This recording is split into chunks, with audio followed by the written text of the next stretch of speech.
What's up, guys? I hope you're well. Today we're checking out why Formula One's new curved wing is genius. Just a heads up that this is the last afternoon/evening F1 video. I made the decision while I was out of town on vacation that for the time being, I'm going to drop down to 7 videos a week instead of 14. Just with work is getting chaotic, and I just needed to do that. So yeah, let's enjoy this together. Formula One videos are still going to come out on Monday and Thursdays, but yeah, let's check out this video.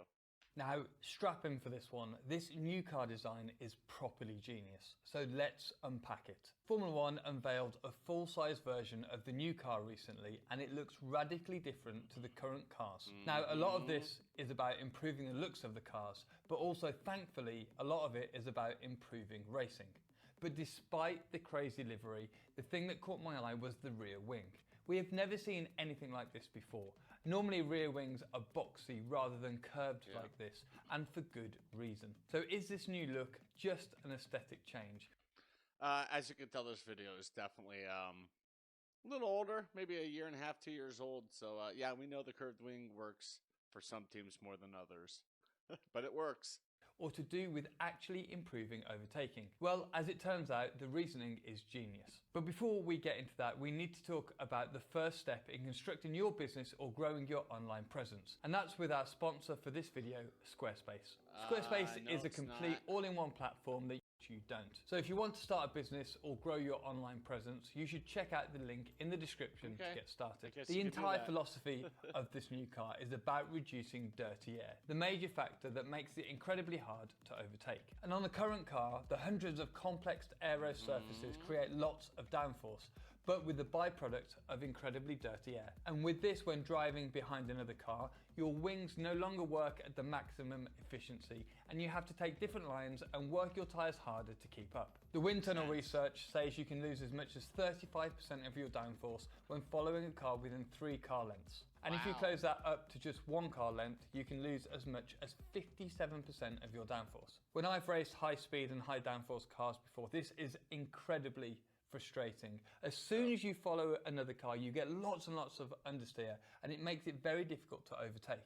So let's look at the current rear wings. They have 2 wing elements that are fairly uniform across the length. Then they have end plates that are typically square to essentially fence off the end of the wing. This is so the air is forced to follow the contour of the wing. The wings work by forcing this air upwards, which in turn forces the car downwards. But the profile of the wing also generates downforce, and we've covered this before, but they essentially create a high pressure area on top of the wing and a low pressure one below. But imagine if we removed the end planes. The high pressure air would be able to spill over the side of the wing, reducing this effect. So how can the new rules have removed these elements? That's interesting, but that is science. If you're new here, hit the subscription button. Also give me a like. I would appreciate it greatly.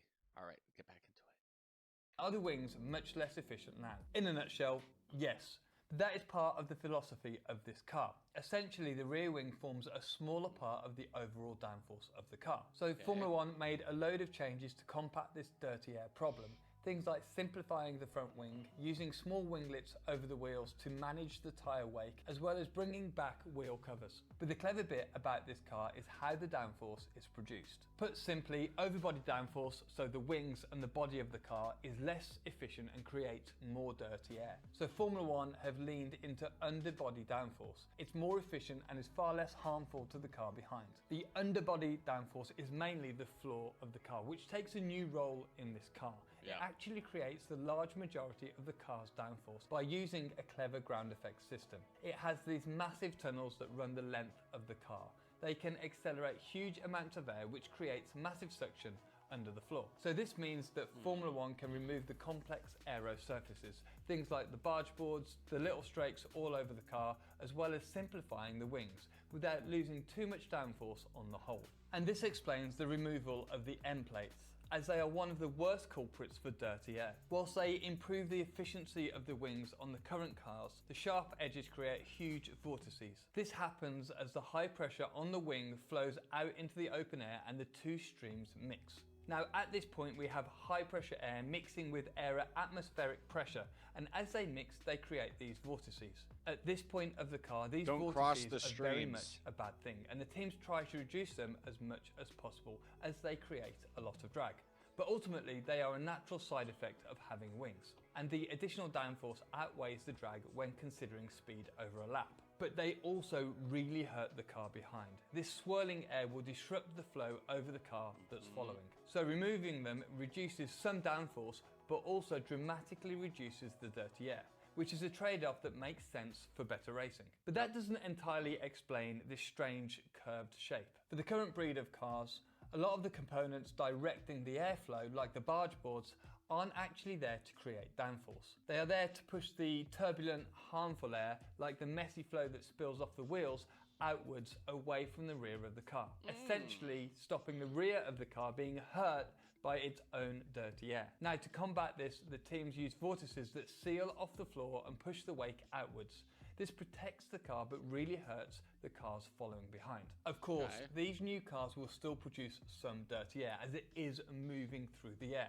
So there's no way to get rid of dirty air. There's always going to be dirty air. They could do everything they want. There's still going to be just even a microscopic little bit of it. There's always going to be some dirty air. Every new design is there to manage that as much as possible. Now, this is the really clever bit. The new rear wing does exactly the opposite. This curve forces the air to the center of the car, just behind the diffuser.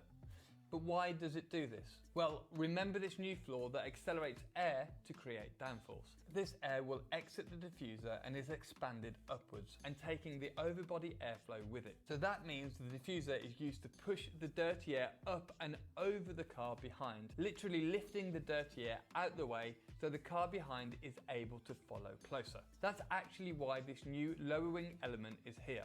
It creates a low pressure area just above the diffuser that sucks more air through the diffuser and increases this effect. And what's brilliant is that the wind tunnel tests say the dirty air has been massively reduced, taking the downforce loss from 57% to only 18%, meaning the cars can follow closer for longer. You should watch this video where I explain how F1 engineers learned to use these vortices to their advantage.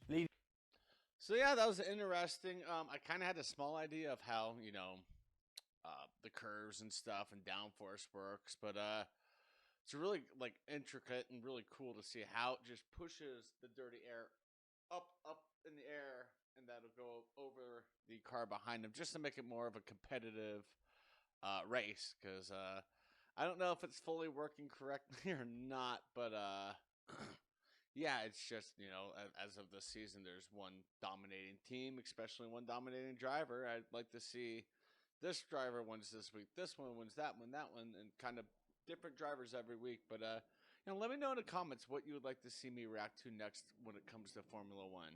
With that being said, I want to thank you all for watching. Stay safe, and don't forget to wash your hands. Bye.